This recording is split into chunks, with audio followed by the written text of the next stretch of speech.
We're getting ready to do it now. Ladies and gentlemen, the President of the United States of America, William Jefferson Clinton.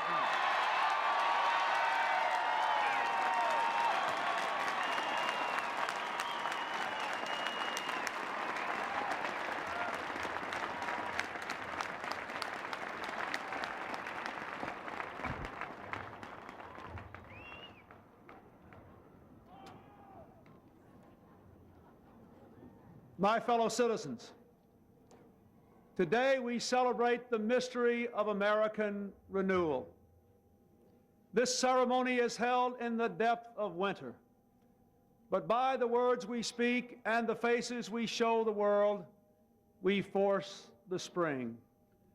A spring reborn in the world's oldest democracy that brings forth the vision and courage to reinvent America.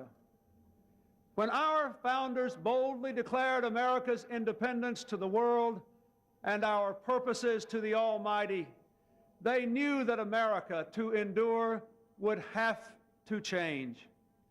Not change for change's sake, but change to preserve America's ideals: life, liberty, the pursuit of happiness. Though we march to the music of our time, our mission is timeless. Each generation of Americans must define what it means to be an American. On behalf of our nation, I salute my predecessor, President Bush, for his half-century of service to America.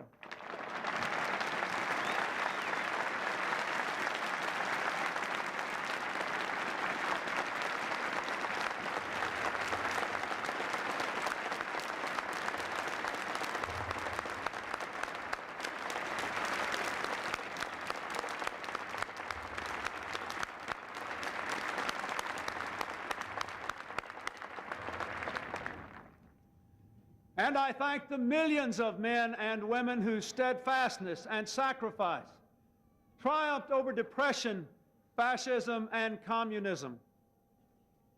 Today, a generation raised in the shadows of the Cold War assumes new responsibilities in a world warmed by the sunshine of freedom, but threatened still by ancient hatreds and new plagues. Raised in unrivaled prosperity, we inherit an economy that is still the world's strongest, but is weakened by business failures, stagnant wages, increasing inequality, and deep divisions among our own people. When George Washington first took the oath I have just sworn to uphold, news traveled slowly across the land by horseback and across the ocean by boat. Now the sights and sounds of this ceremony are broadcast instantaneously to billions around the world. Communications and commerce are global. Investment is mobile. Technology is almost magical. And ambition for a better life is now universal.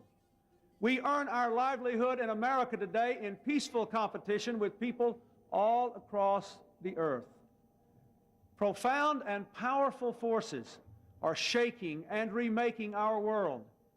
And the urgent question of our time is whether we can make change our friend and not our enemy.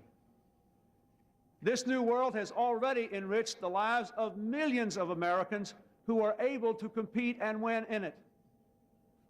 But when most people are working harder for less, when others cannot work at all, when the cost of health care devastates families and threatens to bankrupt our enterprises great and small, when the fear of crime robs law-abiding citizens of their freedom, and when millions of poor children cannot even imagine the lives we are calling them to lead, we have not made change our friend.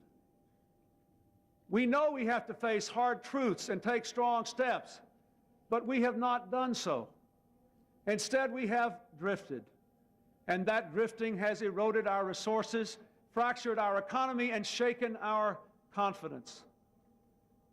Though our challenges are fearsome, so are our strengths. Americans have ever been a restless, questing, hopeful people, and we must bring to our task today the vision and will of those who came before us. From our revolution to the Civil War, to the Great Depression, to the Civil Rights Movement, our people have always mustered the determination to construct from these crises the pillars of our history. Thomas Jefferson believed that to preserve the very foundations of our nation, we would need dramatic change from time to time. Well, my fellow Americans, this is our time. Let us embrace it.